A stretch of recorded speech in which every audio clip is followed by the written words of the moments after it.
Alors, j'ai une question ici. Qu'arrive-t-il à vos poumons lorsque vous allez sous l'eau? C'est une bonne question. Alors ici, la réponse a plusieurs aspects. Premièrement, si quelqu'un, par exemple, a un accident, va sous l'eau, il y a de l'eau qui entre dans les poumons. Si on sort la personne et on la met de côté, l'eau peut sortir. Quelqu'un va, va tousser, l'eau va sortir et la personne va être correcte. En autant que ça ne dure pas très longtemps. C'est bien. Si on pense aux petits bébés qui sont dans le ventre des mères, ils vivent dans un environnement qui est liquide. Lorsqu'ils naissent, le liquide va sortir et le bébé peut continuer à pouvoir vivre. Maintenant, si on va sous l'eau et on va dans une piscine, ça, c'est pas trop difficile.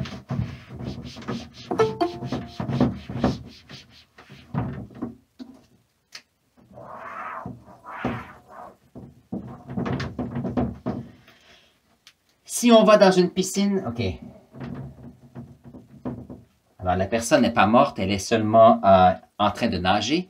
Ici, puisqu'il y a une certaine pression d'eau, qu'est-ce qui va arriver? C'est que sur notre corps, on peut ressentir qu'il y a une masse d'eau et notre cage thoracique va être compressée un petit peu. Mais n'oubliez pas que nous avons la cage thoracique qui est des os et ces os sont quand même très solides, donc va garder la forme des poumons. Donc, les poumons vont très bien de ce côté-ci, on retourne à la surface et c'est parfait.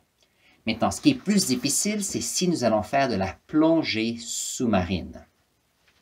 Alors, si on fait de la plongée sous-marine qui est scuba diving, ça c'est un peu plus délicat pour quelques raisons.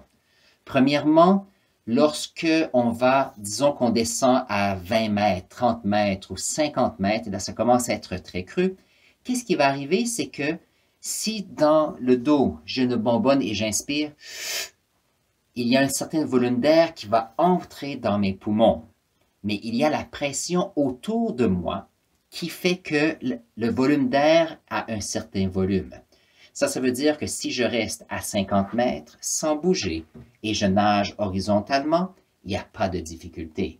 Par contre, lorsque je décide de remonter à la surface, ce qu'il faut faire, c'est qu'il faut expirer un petit peu tout au long que vous montez. Parce que plus vous montez vers la surface, le volume d'air à moins 50 mètres va grandir de volume au fur et à mesure qu'on va monter. Donc, si quelqu'un est à moins 50 mètres et retient son air et monte à la surface, le volume d'air va gonfler et vos poumons vont se déchirer à l'intérieur. Donc, c'est pas bon du tout. Donc, les plongeurs ont appris à expirer au fur et à mesure. Donc, ça, c'est la première chose. Deuxièmement, ce qui est intéressant, c'est que si on est sous pression, avec des bonbonnes d'air, lorsqu'on est à une très grande, à une certaine profondeur, qu'est-ce qui va arriver? C'est que la pression de l'air qui sont dans les poumons va donner une certaine pression pour que certaines molécules vont aller dans le sang. Ça veut dire qu'il y a une certaine concentration, il y a des molécules d'azote qui vont commencer à aller dans le sang.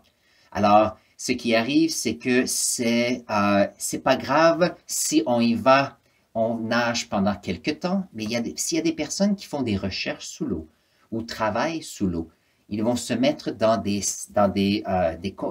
réservoirs ou comme des habitacles avec pression contrôlée, de façon à ce qu'il y ait un équilibre avec les gaz. Par contre, lorsque ces travailleurs remontent à la surface, ils ont besoin d'être dans des salles de décompression. Et la raison pour cela, c'est qu'on doit donner le temps aux échanges gazeux avec le sang de se stabiliser. Ça veut dire que s'il y a une certaine quantité d'azote qui est allée dans le sang, il faut lui permettre de pouvoir sortir du sang et de retourner dans les poumons en diminuant la pression de l'habitacle. Donc, c'est tout un processus. Si quelqu'un irait en profondeur pendant longtemps, revient à la surface, ne fait pas la décompression, on se retrouve avec la composition du sang à la surface avec les pressions et les personnes peuvent mourir. C'est surtout le cerveau qui est affecté. C'est ce que je connais sur cela. Si vous voulez plus de détails, il faudra faire une recherche un peu plus poussée personnellement. C'est une bonne question sur comment est-ce que les poumons fonctionnent sous l'eau.